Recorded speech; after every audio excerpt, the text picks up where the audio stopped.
네, 안녕하세요. 네. 자, 황교안 권한대행이 결국 특검 연장을 거부했습니다. 이거 여러 번 다뤘으니까 이 이야기 자체가 아니라 황교안 권한대행의 대선 행보하고 연결을 지어서 어떤 사람들은 본격적으로 대선 행보 시작한 거 아니냐 이렇게 보던데 의원님은 어떻게 보세요? 이미 대선 행보는 시작됐었죠. 네. 심지어는 대통령 권한대행 시계까지 제작할 정도로. 그랬죠. 예. 네.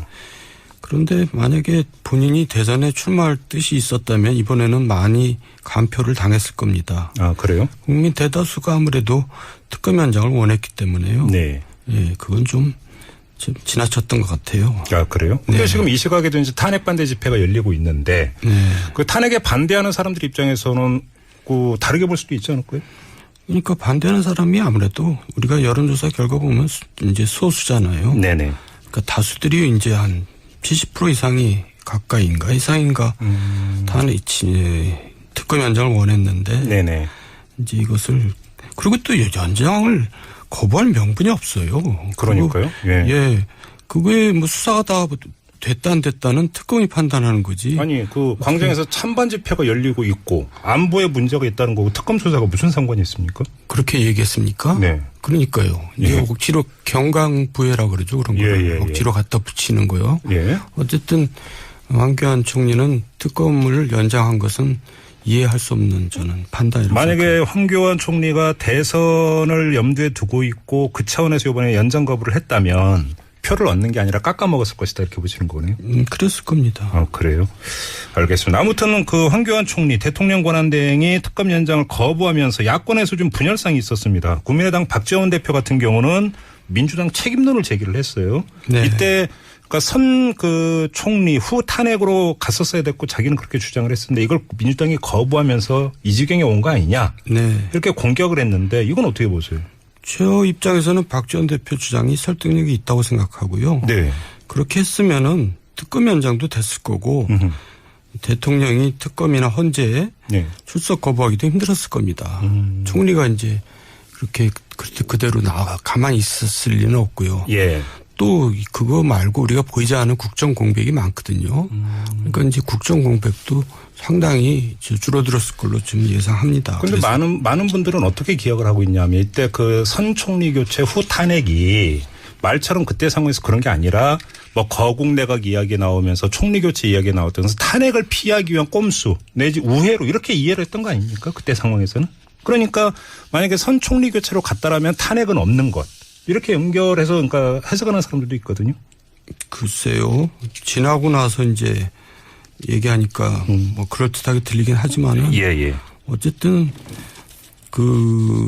탄핵은 어차피 국회에서 통과되지 않은 겁니까? 네네. 만약에 총리를 먼저 저렇게 박지원 대표 주장대로 이제 여야 합의대로 했으면 탄핵이 수추가 안 될 거라 그렇게 얘기를 하는 겁니까? 문재인 대표는?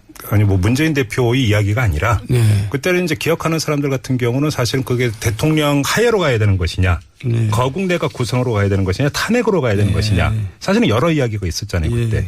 그러면서 거국 내각 그러면서 총리 교체라는 것은 결국 거국 내각 카드였고 맞습니다. 그거는 박근혜 대통령의 자리 보전을 전제로 한 카드 아니었냐 이런 이야기라는 거죠. 그러니까 이제 절충안이 지금 이제 박지원 대표가 주장하는 거고요. 그게 네네. 합리적인 거라 이거죠. 알겠습니다. 아무튼 그리고 지금 문제가 황교안 권한대행은 특검 연장을 거부를 했고 이렇게 되면 국회에서 꺼낼 수 있는 카드가 뭐냐 특검법 개정인데 이게 이제 국회 본회의에 올라가질 않으니까 정세균 국회의장에게 직권상정을 요청을 했지만 정세균 의장은 사실상 거부를 했단 말이죠. 네. 자, 이건 어떻게 봐야 되는 거예요? 야권이 전략 미스라고 봐야 되는 겁니까? 아니면 미필적 고의라고 봐야 되는 겁니까? 어떻게 봐야 되는 건가 이거는? 미필적 고의가 맞는 것 같은데요. 그러니까 이제 명분만 내세우고 네. 의지는 별로 없어 보입니다. 그러니까 겉으로는 말을 세게 했지만 속으로는 그러니까 이 특검법 개정안에 대한 관철 의지가 그렇게 강하지는 않다. 예. 그러니까 직권상정은 어차피 이제 어려운 걸 알고 있고 또 의장 자체가 안 하겠다고 얘기를 했는데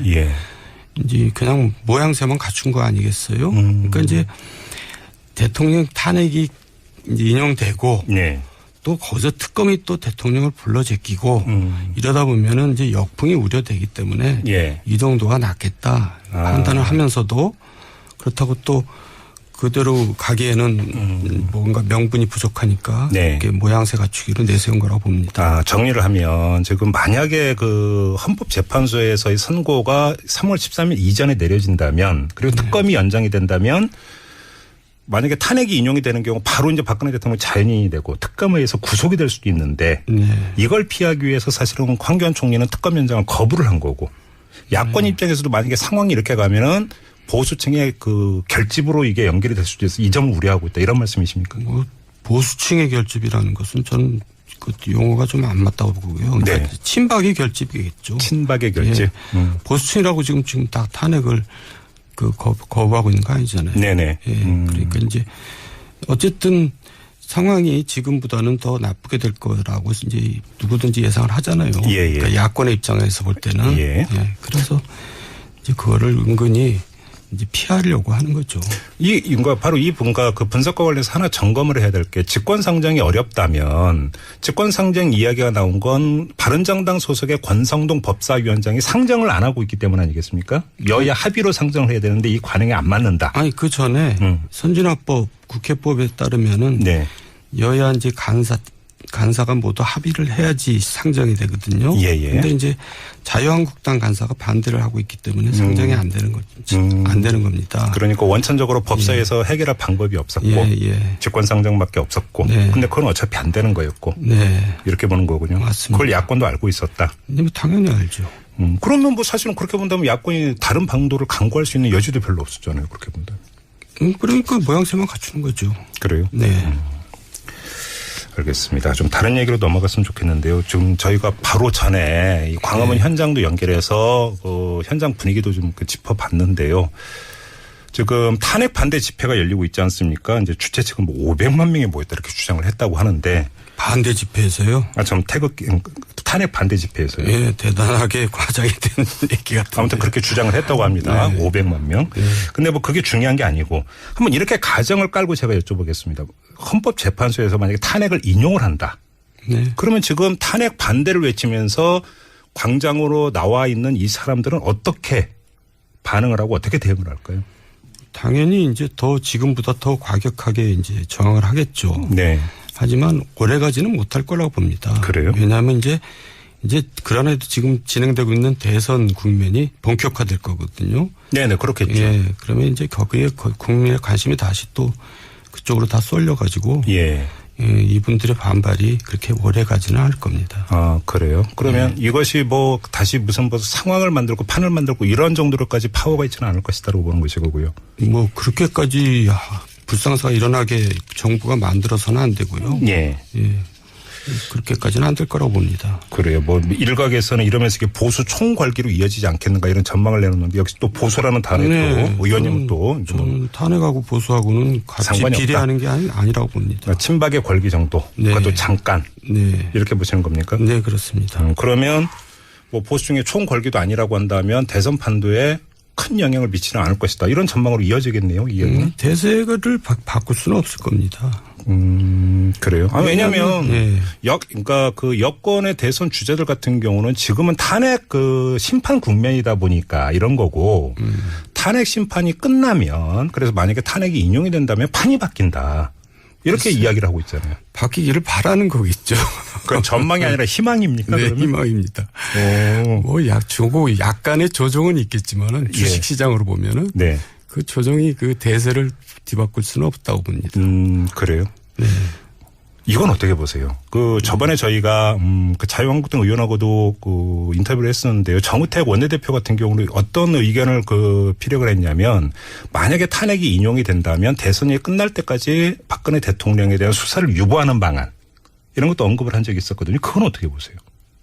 글쎄 검찰에서 유보할 수는 없고요. 그래요? 예, 특검에서 이제 자료가 다 넘어가서 이첩이 된다는 거죠. 네, 검찰에서 이제 특별수사본부가 이미 설치됐는데 그대로 진행할 겁니다. 그 특별수사본부 서울중앙지검에 설치된. 거기서 이제 입건이 돼 있잖아요, 박근혜 대통령. 그렇죠. 예. 그런데 수사를 중단한다? 유보가 되는 거죠. 유보. 대선이 끝날 때까지. 그러니까 이제 적극적인 진행은 안 하겠지만 유보라는 표현도 좀 적절치 않고요. 뭐 조사를 하는 척 하겠죠. 어쨌든 큰 기대를 할 수는 없을 것 같습니다. 지금 검찰이 박근혜 대통령에 대해서 적극적인 수사를 할 거라는 기대는 하기 어렵죠. 그러면 대선이 끝날 때까지 박근혜 대통령에 대한 소환 조사든 대면 조사든 이 가능성 어떻게 보세요? 지금도 소환에 불응했는데 소환 조사를 할 수 있겠어요? 그때는 이제 탄핵이 인용된다는 전제니까 자연인이 돼버리잖아요. 그냥 민간인. 예. 그러면 소환 조사로 가야 되는 게 맞는 거죠. 그래서 이제 그래도 이제 불응한다면 뭐 체포영장을 발부하거나 이런 사태가 벌어질 텐데. 네. 그런 이제 극한 상황은 저는 다음 정부로 넘어가지 않을까 그렇게 예상합니다. 아, 그래요? 네. 그럼 그렇게 보시는 거군요.